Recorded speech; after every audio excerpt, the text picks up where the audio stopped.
countdown is on. Good evening and welcome to another edition of the Piledriver Podcast with myself, Dynamite Dave Abbott, the Surgeon, Gav Collingwood, NHS Hero, and Devastating Dale Whitelaw. Gentlemen, how are we? Good. It's Sunday evening, I'm great. Champions League. So let's kick off then with what has been, and I'm going to use the cliche, roller coaster of a week in the world of wrestling.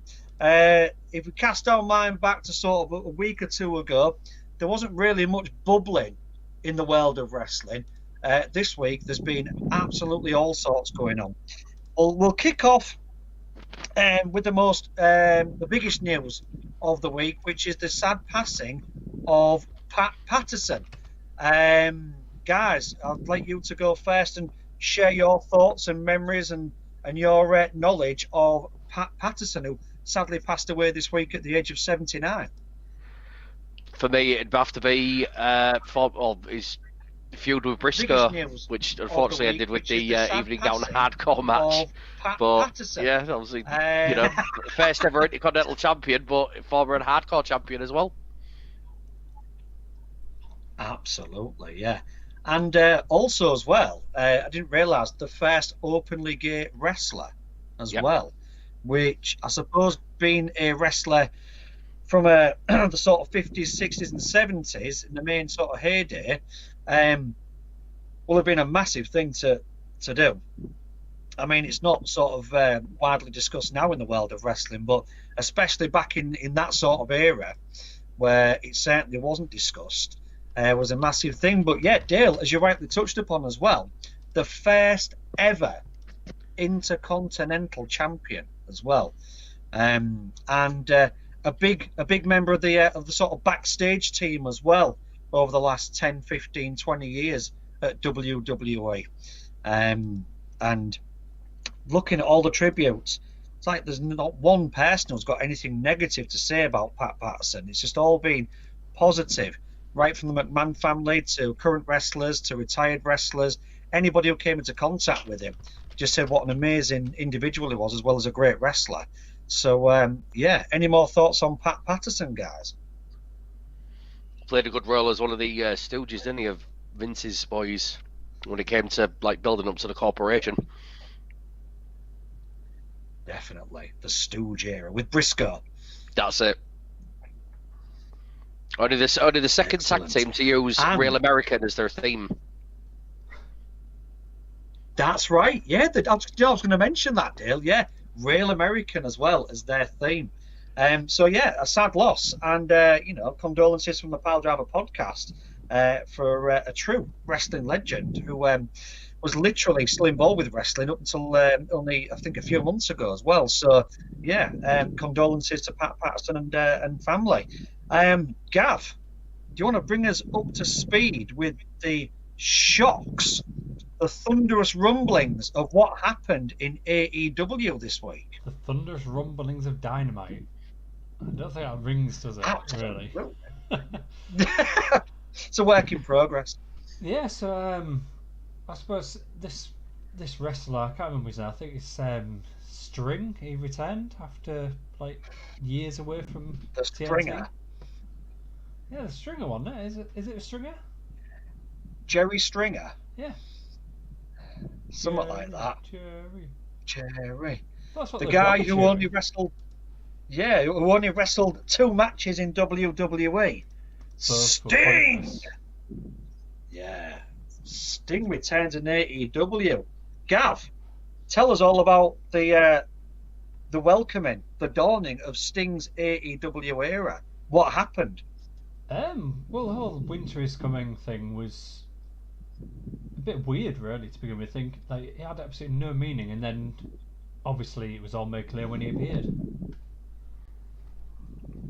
And I've got to say, I like his new music. Coming down as well.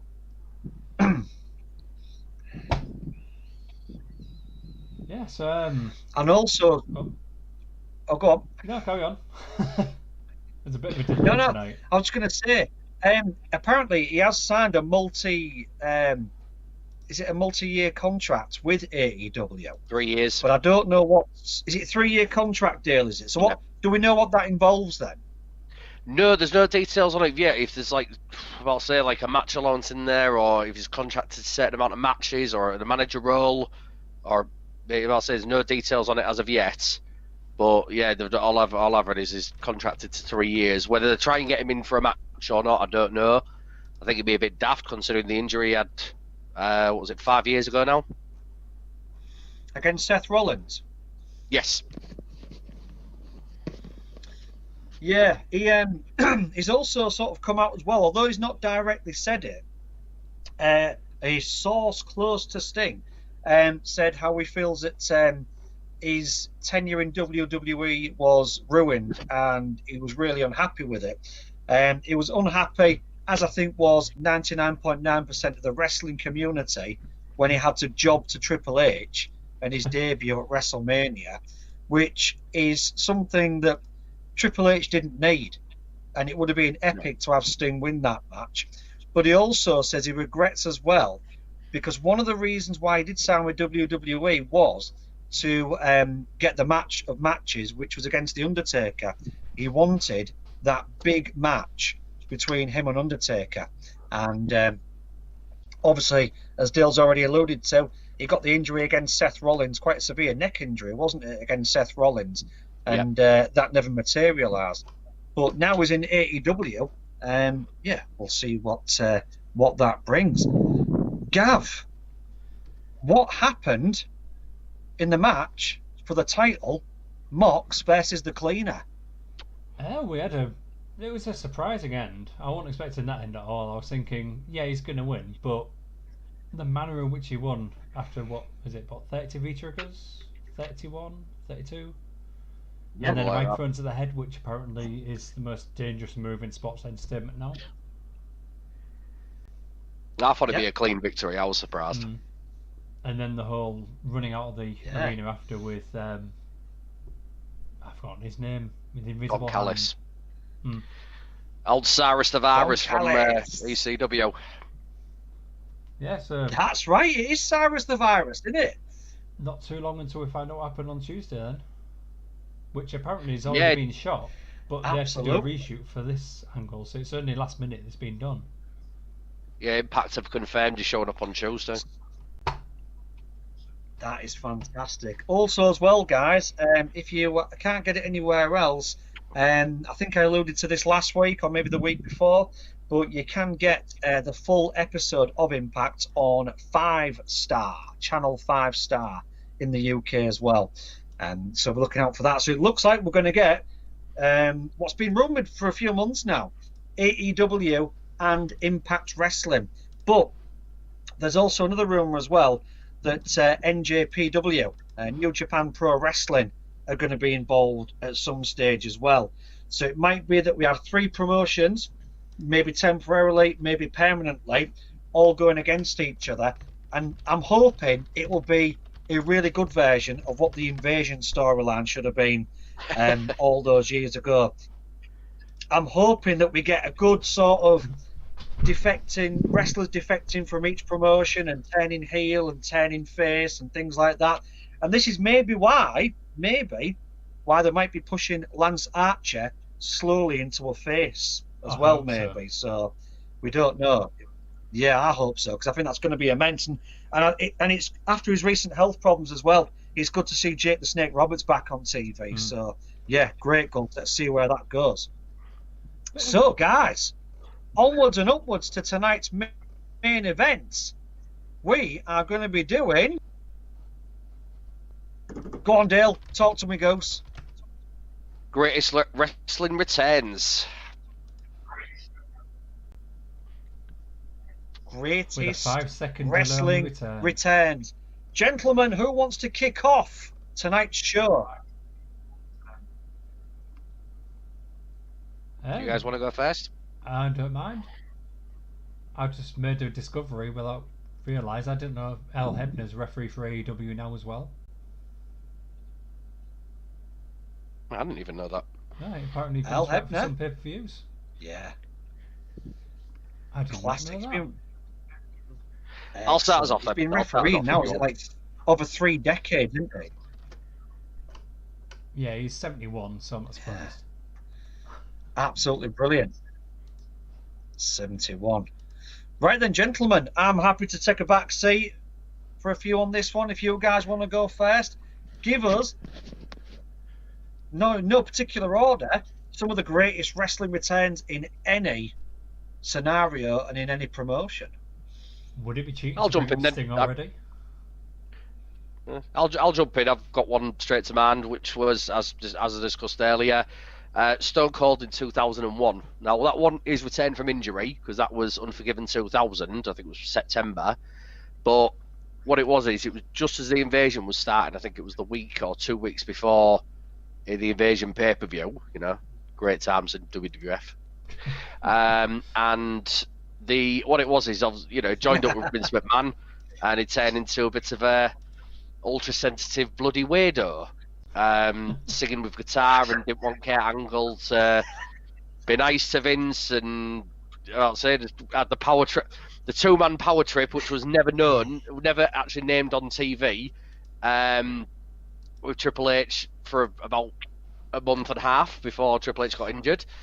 But yes, Vince McMahon said he wanted the old Stone Cold back, and I remember watching that, and the pop was unbelievable when Stone Cold's music come out, and he just kicked some ass all around the ring, pretty much stunned everybody. And that was when the Invasion was good, because the Alliance at that point was not named the Alliance for a start off, but it was full of ECW and WWE wrestlers, instead of basically half the WWF roster or WWE roster going over to the Alliance, where their top dog was Stone Cold, Kurt Angle. You had Christian Test. It's like, right, okay, I thought they were bringing in the Invasion for a reason. I think the only person that shot in that was RVD.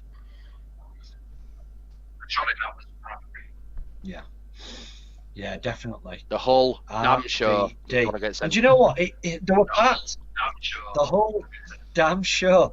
And there were parts of that Invasion storyline that worked really, really well at the beginning. But then towards the end, it was just a shambles, wasn't it? And there was so much that could have been done for that. But if nothing else came from that, the fact that Stone Cold returned and came back to the original Stone Cold, Austin 316, was just epic.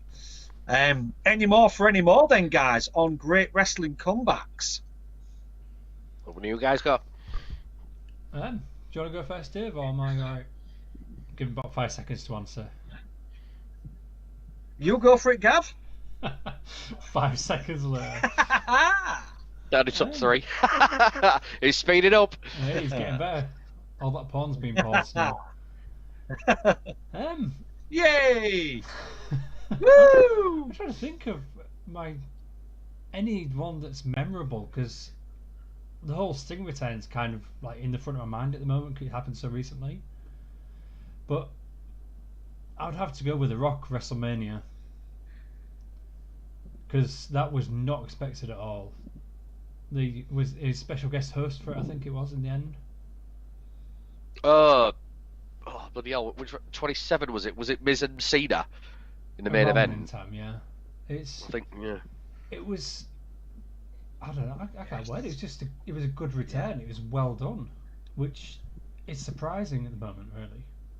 That doesn't happen very often now. Yeah, there's no such thing at the minute.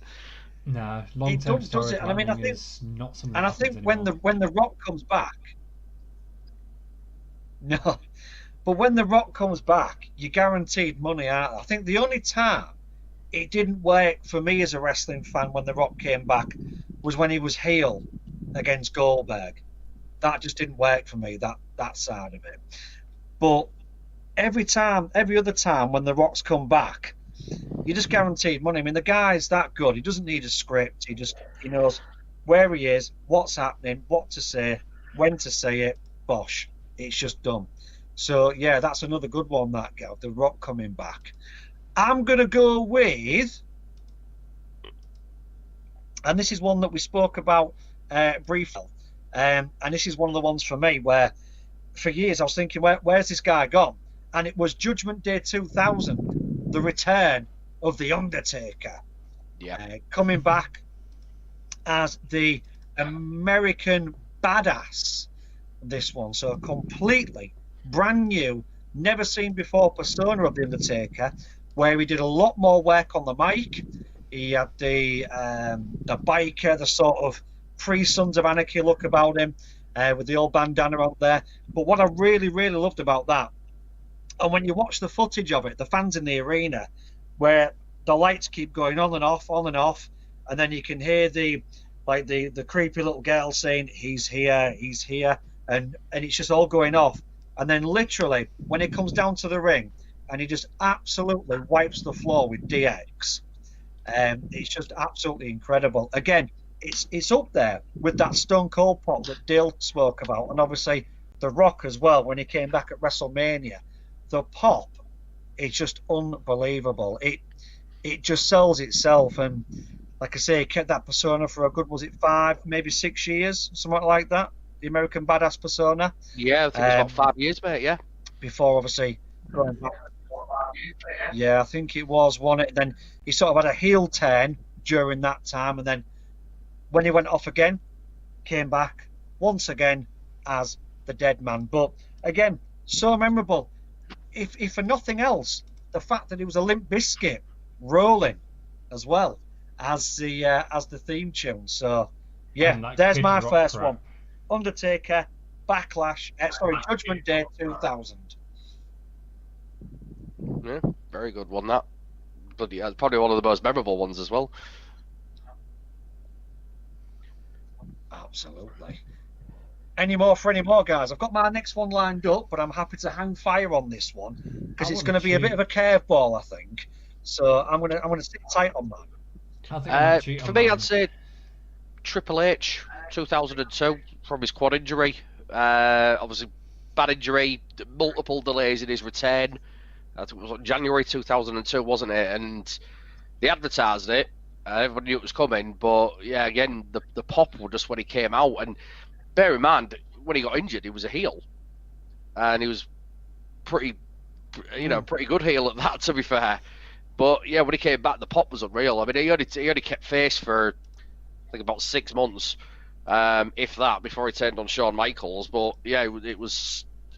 I'll say then he stayed heel for after, like, God knows how long after that. But it was, yeah, that was a really, really good return, and you could tell he was psyched up as well. He was just absolutely hands up to hell.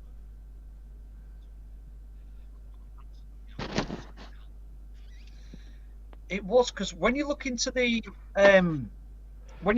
build up to that, there's actual interview with him, and he says that for weeks he was really, really nervous because he kept looking on the internet and there was so much hate, like genuine hate for him, you know, maybe like people like me, who never rated him, but he kept looking on the internet and there was that much genuine hate for him that he thought when he come back it was going to be like the sound of crickets in the arena when he came through.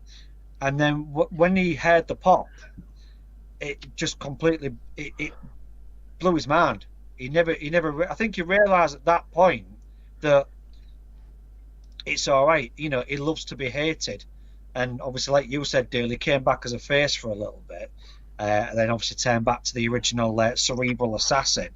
But it was quite surprising to think that even at that time, he thought his comeback would go down like a lead balloon.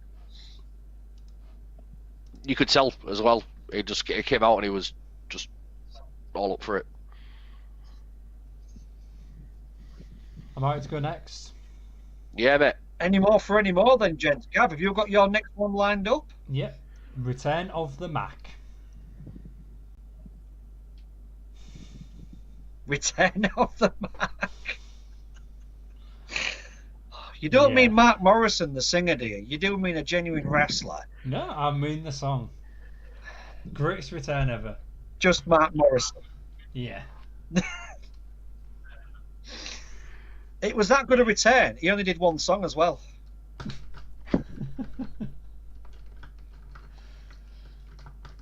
What's the serious? I've got one. I'm going to throw a curveball here. Go on, mate.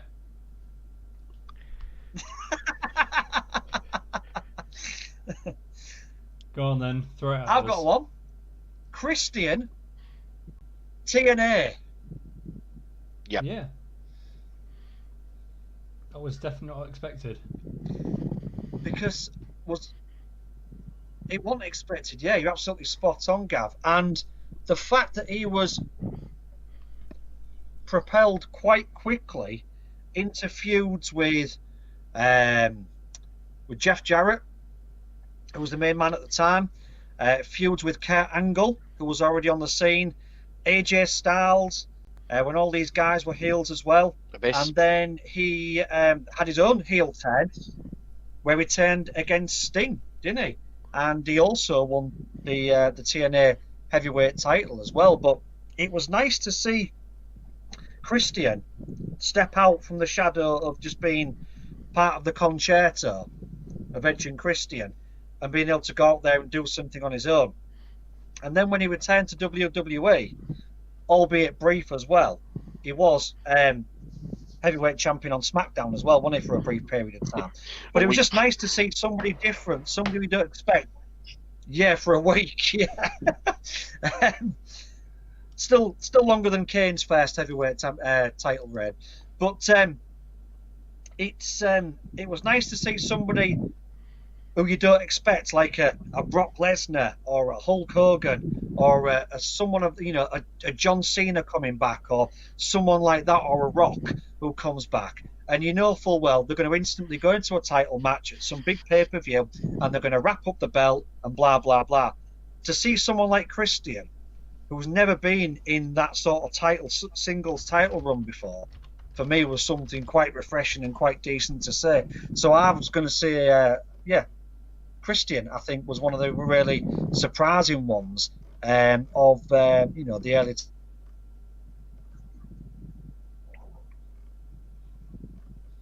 a good shout.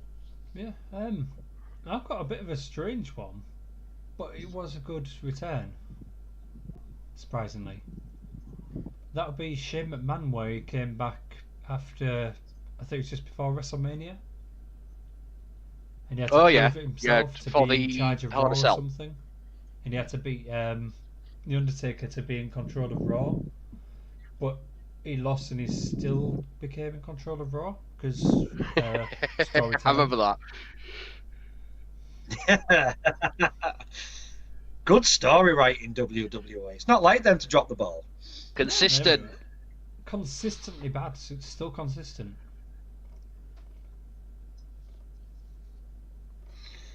Yeah, do you know what? A good shout, that, Gav, as well, because every time Shane O'Mac does come back, whether it's from a heel turn or a face turn, because he's not your typical wrestler, is he? He's not billed as a wrestler as such, because he's Vinnie Mac's son. Not to be confused with the Return of the Mac, but it literally was. Like, every time he does come back, the Return of the Shane O'Mac, you're expecting something where he's going to get into a fight with somebody and he's going to do something absolutely ridiculous that probably about 70% of the people backstage wouldn't attempt to do. Like jumping off the Titantron, doing the coast to coast, like he did on Vinnie Mac as well. In the that's it. Yeah, and to say this guy's not an out-and-out wrestler, yeah, it's just another good shout. Shane O'Mac, the return of the Mac. Here comes the money. So absolutely. It was any more, guys? That was long-term storytelling. Yeah. What, Return of the Mac? Yeah, Return of the Mac, Shane O'Mac. Do you know what, Gav? Do you know that Return of the Mac? Do you know what that's better than? Winter is coming. Winter came, and so did half the audience. Winter, yeah. I think a lot of people did when they saw that. Anyway, moving on. Any other returns to the wrestling ring? We spoke off air. Dale, you mentioned one about Go for it. Mick Foley in late 2003 early 2004 for me. Obviously he retired in 2000. Started his little feud with Randy Orton and Evolution towards the end of 2003. Got spat at, got kicked down the stairs, etc. Then he returned at WrestleMania 20. I think it was him and The Rock against Batista, Randy Orton, and Ric Flair. But that led to what was an absolutely brilliant match with Randy Orton, a hardcore match at Backlash 2004. And his return, he looked healthy. Yes. He moved better. By his own words, that was actually probably his favourite match of all time. It was just great to see. It was great to see him in that type of shape, and especially when you'd see him as commission put a bit of timber on. He actually performed better as well, and it was really, really good to see. And he'd not lost it at all. If anything, he'd gained it.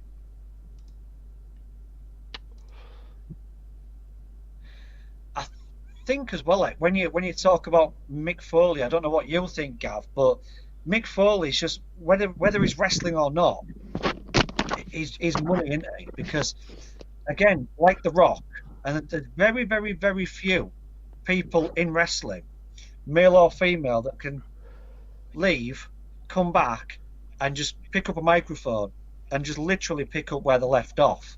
And for me, I think Mick Foley's one of them because, he just gets a pop everywhere he goes. He had a brief spell in TNA as well, didn't he? Yeah, let's talk about that better. Yeah, definitely.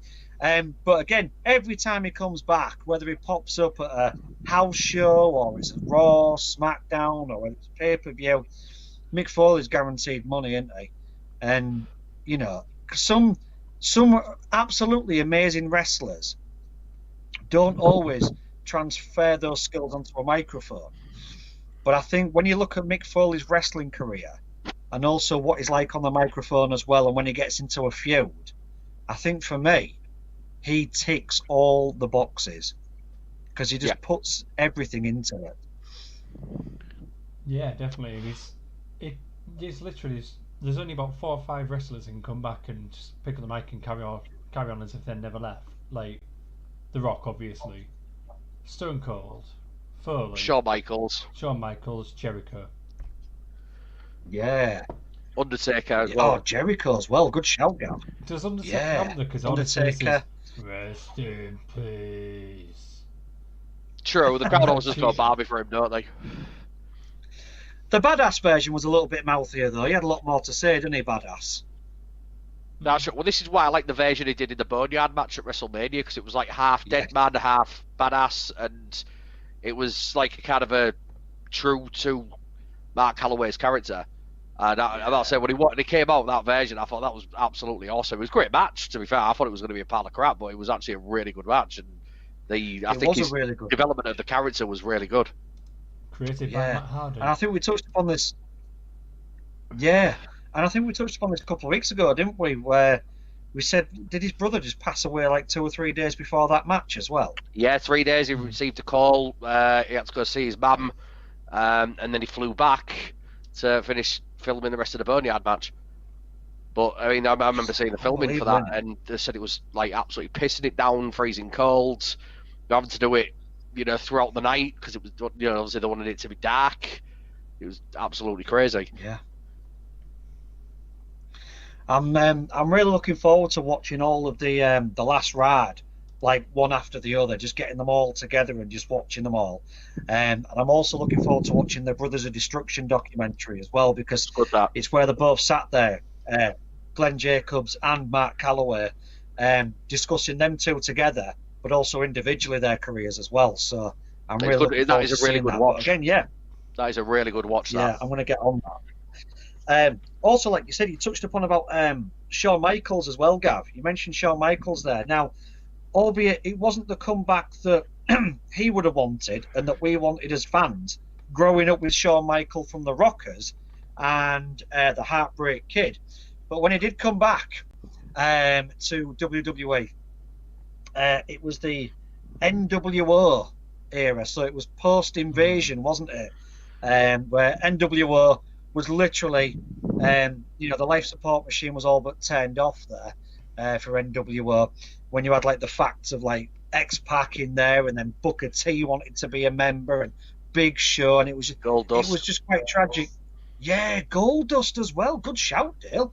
And it was just tragic, wasn't it? Like to see NWO. But at least I managed to narrow it down to just one faction of NWO. But Shawn Michaels coming back with his soccer mum haircut and his Frank Spencer from Some Mothers Do Have 'Em beret as well.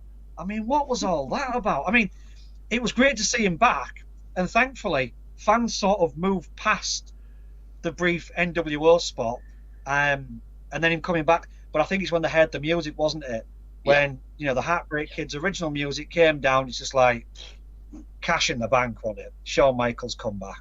That also led to the legendary brown tights in Survivor Series. Yes, it. Mate, I am glad you picked up on that. I'm thinking, am I the only guy in the world who was like looking at that match thinking, did you get dressed in the dark or what? What went on there? I watched that live and I was like, what the hell is he wearing? Where's the red and white? Yeah. What's he doing with his mum's tights on? What are you doing, shit? You know what I mean? It's just, do you know what I mean? It's just, well, it's borderline unforgivable. But again, some great matches there. You had some great matches, obviously. Yeah, Betty.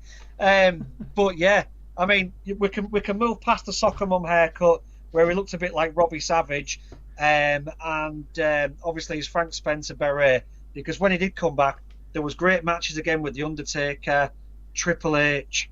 We also had the retirement match, Jericho, Ric Flair. It was Hogan as well, where we turned heel on Hogan, and the overselling. That was amazing. The overselling. Yeah, it was. I didn't know that. I didn't know that. One punch could send somebody flying out the ring like 8 feet. I want to try that.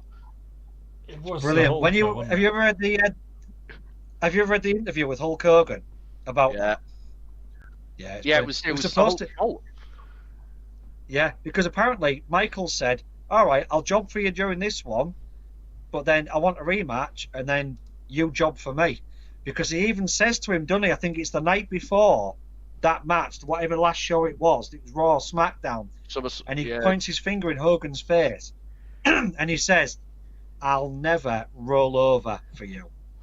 Do you know what I mean? And it was just like, finally, someone is calling out Hulk Hogan to say that everybody just rolls over for him. Or everybody the way it's supposed to do 3 of them. I mean? So the way it's supposed to do, I think it was SummerSlam, Royal Rumble, and then final one at WrestleMania, and Hogan said, "No, I can only do the one." Then he's got to go over. It's like, you what? That's right. Yeah, shocking, absolutely shocking. You do realise nearly as bad as the finger poker down. You do realise that after mentioning the Some Others Do Have 'Em thing, I might have to make a version of it. I might have to put the music over his entrance, and when he goes to the mic, go, "Oh, Betty!" Mate, do that, mate. Do that, and we'll upload it to the page. Do you know what? It's only funny because I was watching the Christmas specials of Some Mothers Do Have 'Em as well this weekend, and that's why it was still fresh. When I saw that picture, I thought, "Oh my days!" Do you know what I mean? It's like I almost planned it. Pointless fact that's unrelated to wrestling, though. The whistling noise in the intro to Some Others Do Have 'Em is Morse code for Some Others Do Have 'Em. Is it really? Apparently. Do you know what? Working in teaching, one of our mottos: every day is a learning day. Every day is a learning day. Have we got any more, guys, before we wrap up this segment? I'm trying to think now. Can we mention one bad one? Because I've got a really, really bad one in mind. We mentioned AEW. Yeah, let's.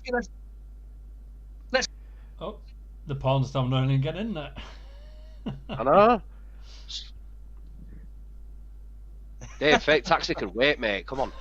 In other words, yes. Would you like to book a fake taxi, Dave?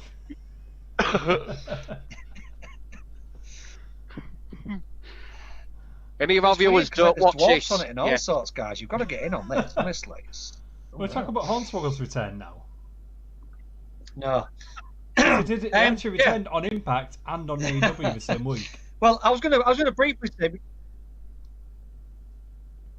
Yeah. Well, I was going to mention one good one before we get into the bad ones, and we spoke about this off air as well, guys. It was when the Mox left WWE as Dean Ambrose, and then appeared at AEW with the old behind Kenny, the cleaner. Set up a great match as well. That Unsanctioned match. And it just sort of intensified. Yeah, it really was, Gab. Yeah, it's a really, really good long-term story that obviously came to an end this week just gone by. But for me, like when he shook off that Dean Ambrose tag, and he almost had a free license to be himself, it brought up the brutality, I think, of AEW. It added almost like a little bit of an ECW kind of edge to it as well. When he came, well, they did the video promos like weeks leading up to it, didn't they? They actually used as his intro for his Titantron in AEW, where he was in prison and breaking out and what have you. And you think, yeah, well, that pretty much summed up his WWE career. Yeah, it really did. Instead of being a bit rip-off. So yeah, yeah, that's very true. Right then, let's give molded by it. Let's give our one really terrible return to wrestling. I'm happy to go last on this one, guys. Gav, do you want to go first, mate? This is more of a generic one, but every legend that WWE's brought back for one random show with no reason behind it all the last year. It's literally a ratings push that has absolutely no purpose. Yeah. And just ruins the whole legacy of him being there. Yeah. Oh look, Ric Flair's back for some reason. He got beaten up. That's going nowhere. John Laurinaitis is here. People power.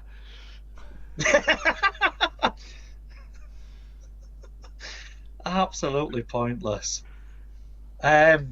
What's yours, Dale? This one's going to take us back. Turning Point 2004.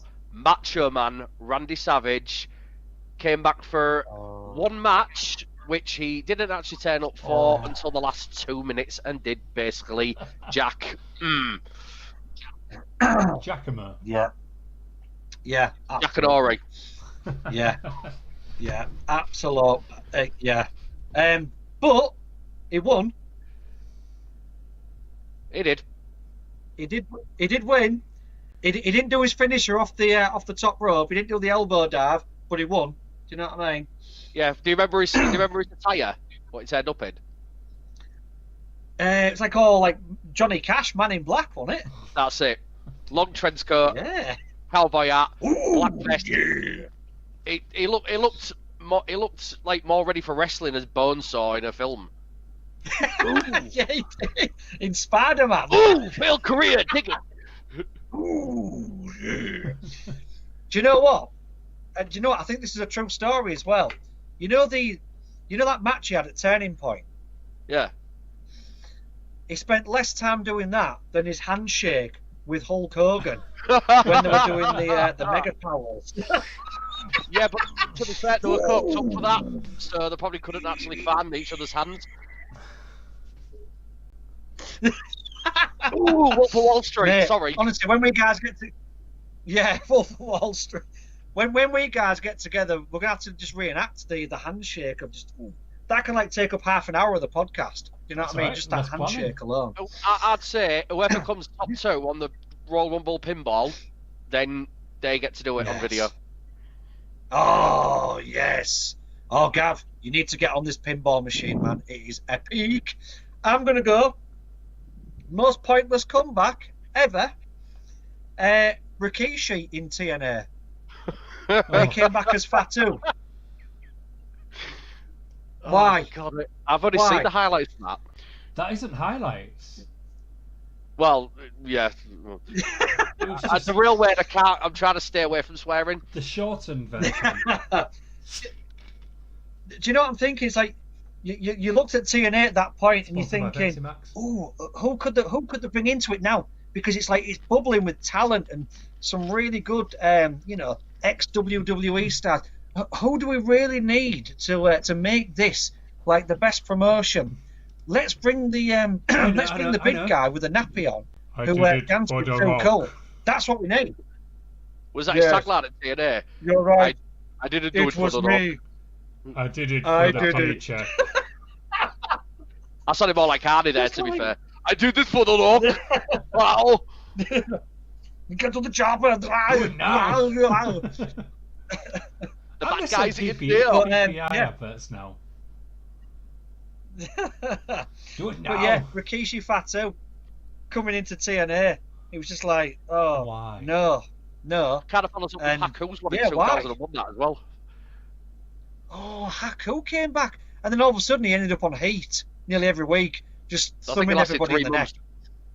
Yeah, garbage. Biggest match he had was a first blood match against Undertaker, I think. Yes, it was. Right then, guys. And that wraps up tonight's main event. Do we have birthdays or jokes? I think I've already splashed out my joke about the return of the Mac. I'm not going to beat that one, am I, really? Let's be honest. Well, that is the best joke. Best joke. Yeah, what do you research? However, Gav. Yes. Gav, I want you to enlighten us about your little Twitter exchange with a certain faction on WWE that has sort of died before it even got off the ground. Yes. Many of them. Yeah.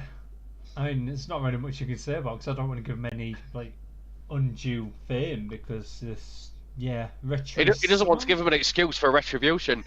Oh. Whoa! Hey! Whoa! Like it. Yeah, retribution commenting on Tony Khan's thing saying Gav, they got 1.7 did you or did you not? views. And I didn't know they were still going. I thought they'd gone. I genuinely thought the Retribution had died now. No, we just want them to. Yeah. Oh, Dave's frozen in a really peculiar position. I know. Dave, what are you watching? But I think they are all. I think we lost you for about a minute there. You were like this. I'm watching that Goldberg film, that really good one where he dresses up as Father Christmas. That's the thing, on the 23rd. I was just like, on the this 23rd, is a minute of my life I'm never going to get back. Or we're pre-recording it, where we basically have a few drinks and watch the film and probably play some Royal Rumble pinball as well. We can avoid WWE 2K20. You know what? Let's have Royal Rumble playing on one screen. Yes. While we talk about the film on the other. 2K20. Yeah, let's not. 2K19 or product placement 2K17. I think Dave's frozen again, hasn't he? Taxi for Dave. Taxi for Dave. 2K19 though was a good game. Yeah, I have. Taxi for Dave. But your face gets weirder and weirder. It's all the excitement Samsung with I'll have to find a way for us to watch it live at the same time. Santa Slay. Then we might have to pre-record it rather than actually put it out live. Yeah. Because then I can get any chance of copyright strikes. Or censorship as well needed, probably. Yeah, probably. Well, I'm free from the 21st. I'm free from 22nd. Dave, what about you? Dave's not with us. Dave, we can't hear you, mate. Still can't hear you. We can't hear you. No go. No He's go. Free. Dave, free. You're 3. 1. First word. The 18th. Oh, we've moved to sign language now. Yes. Are you meant to yes. go like that? Oh, what the hell's going on today, Dave? We still can't hear you. No, we still really can't hear you, pal. You haven't pressed mute, have you? You know, this is the best thing from Dave Rad for ages. He's actually in sync. Yeah, he's in sync now. The audio's gone.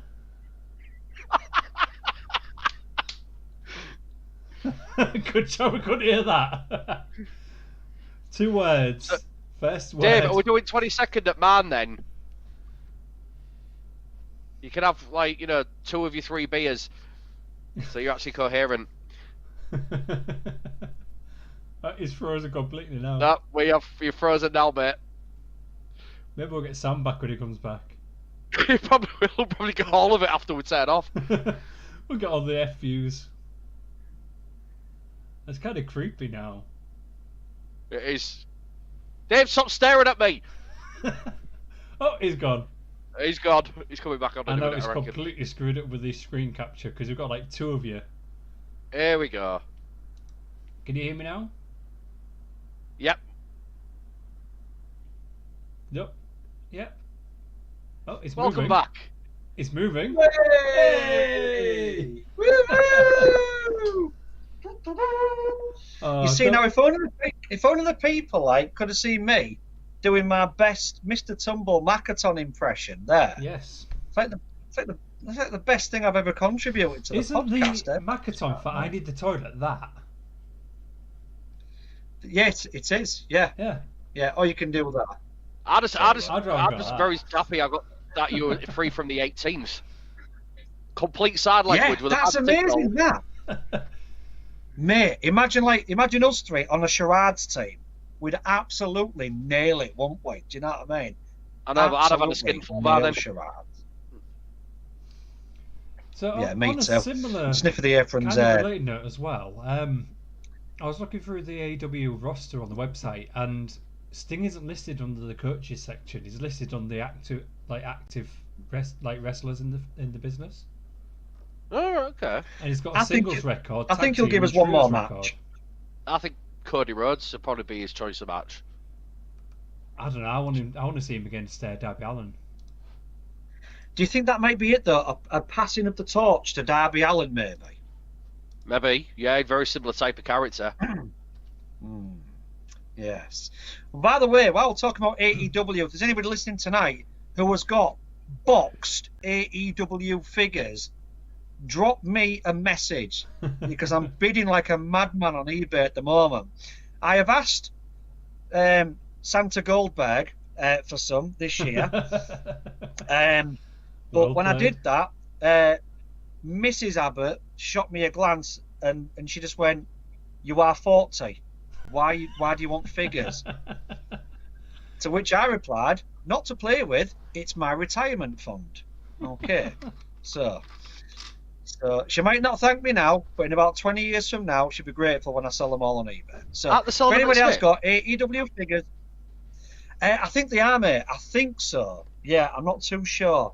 They're on the website, but you know what the funniest thing is when you watch Being the Elite and you watch the Young Bucks going into Walmart every single week looking for their own figures, and all they see is WWE figures in Walmart every single week. Too bloody many of them. Yeah. So that's why I think they're so expensive as well, because of quite 9th of December. 9th of December. What, at Smith's? Yeah. Oh. Yeah, 9th of December for some of Money them, in the mate. bank, literally. There's some more going mate, in I as can't well wait on to the start 14th choke to slamming kids in 21st the as queue. well. Moxley 14th to one. the 21st for some of them. Yeah, for Moxley. Yeah, Moxley So one, yeah. if anybody is thinking of queuing up at our local Smiths on that day, and you see some bloke just choke slamming kids and giving them punt kicks to the head, that will be me getting to the front of the queue so I can get my hands on some. Ooh yeah! It takes you to AEW the same figures. style as well. Yeah, looking forward to it. So, gentlemen, awesome podcast. There was quite a few entrances there that I even forgot about from way back when, and obviously some really recent ones as well. Most notably, the one that we've covered quite a bit tonight in Sting's wrestling return and his debut in AEW. So, gentlemen, tomorrow it will be on YouTube, Being the Elite. So get that watched. Yes. And as many people, I am currently working from home, so I will try and slide that in between works as well. And anybody listening to the podcast, drop your comments on the best, the greatest returns by any superstar, male, female, manager, whoever, in the world of wrestling, and also drop us the worst as well. What you think was the worst returns in wrestling, happy birthday, gentlemen? Yeah. A happy birthday to John Moxley tomorrow, and a big congratulations as well that he's having a baby girl. Absolutely, yeah. Good shout, Gav. Good shout. It's been announced. With he brings a bloke home at like 14 years old. So what does your dad do? Watch YouTube. Yeah, that's right. That's right. I keep telling my kids like to tell the mates, but they're like, no, that's one thing we're never going to do is tell them about your podcast ever. It's like, when I get more popular than Dan TDM, then you're going to want to know me then, aren't you? Do you know what I mean? So, you know what I mean? But until then, keep dissing, mate. It's all right. It's all good. You know what I mean? Cream always rises to the top. So, on that as well, any more birthdays, Gav? I didn't see any. They call it Enzo Amore on the 8th. Enzo Amore. Dynamite Kid was on the 5th. Yeah. Even the stuff with Whiplash, he suffers with Roplash. Yes. And I will keep pestering Goldberg to try and join in our stream watching Santa Slay, but I'm not guaranteeing anything. I think he should, if he knows what's good for him. Do you know what I mean? Yeah. Tell him from us, Gav, from all three of us, if he doesn't, we're going to make him work more than 3 minutes in a wrestling match. No, that's me. That'll scare him. That's way 30 seconds more. Yeah. And I tell you what, we'll harsh. jackhammer him and actually do a proper jackhammer as opposed to a suplex. Yeah. And not break his neck. You heard Goldberg. Yeah, not break his neck. So, gentlemen, it's been a great evening. Really, really enjoyed tonight's podcast. I've now got a hot date with some Christmas cake. Yeah. There's alcohol in it because you've got to wait tomorrow. It's Christmas cake. No, not at all. The edition of Fake Taxi that you downloaded. No, it's not Fake Taxi.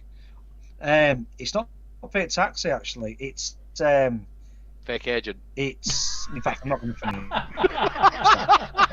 Managed President's best picture as well for that. Hang on a minute, I've got the title here. Hang on a minute. One night in. There's somebody dressed up as Hulk Hogan, but no, one night in. Anyway, it'll come to me when the font clears up on the screen. It'll come to me. Do you know what I mean? So, gentlemen, it's been a pleasure. Definitely a burning ring of something or other. But yeah, so we'll leave it there, guys. We'll chat during the week, and yeah, any more comments about what we should do for next Sunday's show, please do get in touch. I'll be the same, gents. Ciao.